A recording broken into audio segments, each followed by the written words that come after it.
गौरव वल्लभ मेरे साथ भारतीय जनता पार्टी से जुड़ गए हैं। गौरव जी, जिस तरीके का बयान दिया गया, तो राहुल गांधी का तो बयान आपने सुना।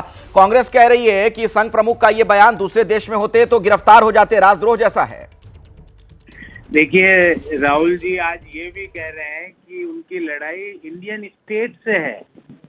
अब वो भारत के खिलाफ, यही तो बात हम कह रहे हैं, वो जॉर्ज सोरोस की भाषा बोल रहे हैं, वो चाइनीज कम्युनिस्ट पार्टी की भाषा बोल रहे हैं, वो भारत के इंडियन स्टेट के खिलाफ है। राहुल गांधी वो बोल रहे हैं हमारी लड़ाई इंडियन स्टेट से है।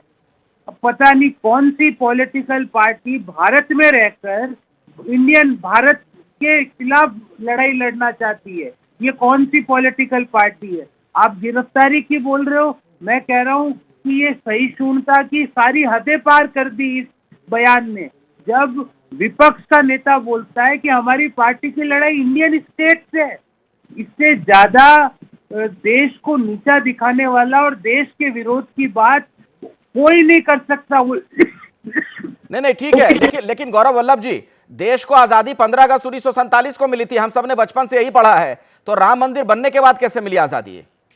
देखिए, जो मोहन भागवत जी ने कहा वो एक सांस्कृतिक आजादी की बात थी, क्योंकि भगवान राम और राष्ट्र और भारत कोई अलग अलग चीजें नहीं है, ये एक ही चीज है। जब तक भगवान राम अपने मंदिर में अपने सिंहासन पर विराजमान नहीं हुए, तो वो आजादी एक तरह से सांस्कृतिक आजादी नहीं है। मैं इसमें सिंबॉलिक आपको कह सकता हूँ कि 1947 में 15 अगस्त को हमें मिली, उसका गर्व है, उसका पर्व मनाया जा रहा है। पर एक सांस्कृतिक आजादी भी एक चीज होती है, क्योंकि नहीं, लेकिन सुनिए, विपक्ष के कई लोग अब ये कह रहे हैं कि जो आजादी के आंदोलन से जुड़े हमारे महापुरुष रहे, उनका भी अपमान किया गया है। तेजस्वी यादव ने भी अभी ये बात थोड़ी देर पहले कही है कि जो लोग आजादी की लड़ाई लड़ रहे थे, जिन्होंने अपने प्राणों की आहुति दे दी, उनको अपमानित किया जा रहा है इस तरीके की बात कहकर। अपमान तो वो लोग कर रहे हैं जो कह रहे हैं हम तो भारत के खिलाफ हैं, we are against Indian state. Rahul Gandhi ji कह रहे हैं ये बात। तो जितने भी स्वतंत्रता सेनानी हैं, जिन्होंने देश बनाया, देश को आजाद कराया, देश को इस स्तर पर लाए, वो कह रहे हैं हम उनके, राहुल गांधी कह रहे हैं हम उनके खिलाफ हैं, हम देश के खिलाफ हैं, we are against Indian state. मुझे पता नहीं, इससे ज्यादा देश के विरोध की बात कोई भी व्यक्ति भारत की धरती पर खड़ा होकर नहीं कहता। मैं इसका जवाब भी लेता हूं। गौरव वल्लभ जी, मैं चाहूंगा आप हमारे साथ जुड़े रहिएगा। मेरे साथ वरुण जी भी मौजूद है। वरुण जी, आपने सुना गौरव वल्लभ जी को भी, वो कह रहे हैं कि दरअसल जो ये आजादी वाली बात कही थी मोहन भागवत ने कि राम मंदिर के बाद मिली सच्ची स्वतंत्रता, वो एक सांस्कृतिक आजादी की बात कर रहे थे, सिंबॉलिक तौर पर।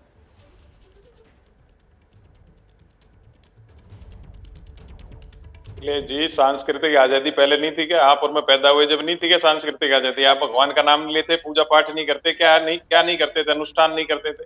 उनको, अगर मैंने कहा ना, वरिष्ठ हैं आदरणीय समाज में, अगर उनको ऐसा रेफरेंस देना था तो 1947 का आंदोलन का, स्वतंत्रता आंदोलन का रेफरेंस नहीं देना चाहिए था। वो सांस्कृतिक प्रोग्राम था, सांस्कृतिक आजादी की बात करते, कोई अध्यात्म की बात करते, कोई धार्मिक प्रोग्राम था, धार्मिक बात करते कि भाई हमको जो है राम मंदिर सुप्रीम कोर्ट के डिसीजन से मिला है, तो आप उसको कहते लीगल इंडिपेंडेंस मिली हमको, ये भी कह सकते थे सुप्रीम कोर्ट। पर वो आप उसको 1947 के स्वतंत्रता आंदोलन, जो आजादी का आंदोलन रहा है, उससे कंपेयर कर रहे हो, तो ये अपने आप ये प्रश्न उठने ही उठने थे। अब ये आपके इंडियन स्टेट वर्ड का जो यूज है, वो आप किस लेवल पे अंडरस्टैंड करते हो, तो आपकी लेवल पे डिपेंड करता है। कोई किस प्रकार से समझेगा। कोई, मैंने आपको शुरुआत में कहा, लोकशाही से संबंधित है ये शब्द। लोकशाही थी, राजशाही, अब ये राजशाही थी, राजाओं का जो राज था, उससे संबंध में रेफरेंस दिया गया है।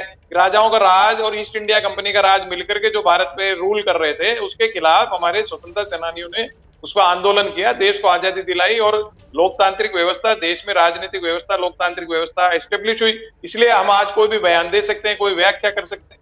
तो और मोहन भागवत कोई भी बयान दे सकते हैं, क्या हम ये भी कह सकते हैं कि हमारी लड़ाई इंडियन स्टेट के खिलाफ है? क्या ये सही है, उचित है ये कहना?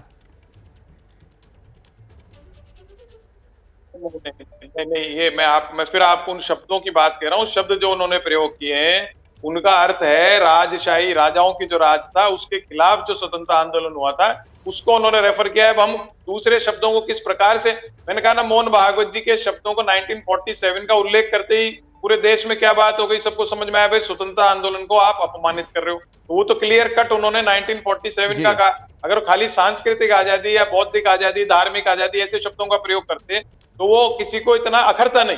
मैं कह रहा हूं चलिए वरुण जी, आप दोनों राहुल ही, आप भी उधर बीजेपी वाले भी अलग अलग तरीके से इन शब्दों को परिभाषित कर रहे हैं, अपनी सहूलियत के मुताबिक परिभाषित कर रहे हैं। अब जनता इसे कैसे समझती है, कैसे लेती है, वो पता चल जाएगा बहुत जल्द।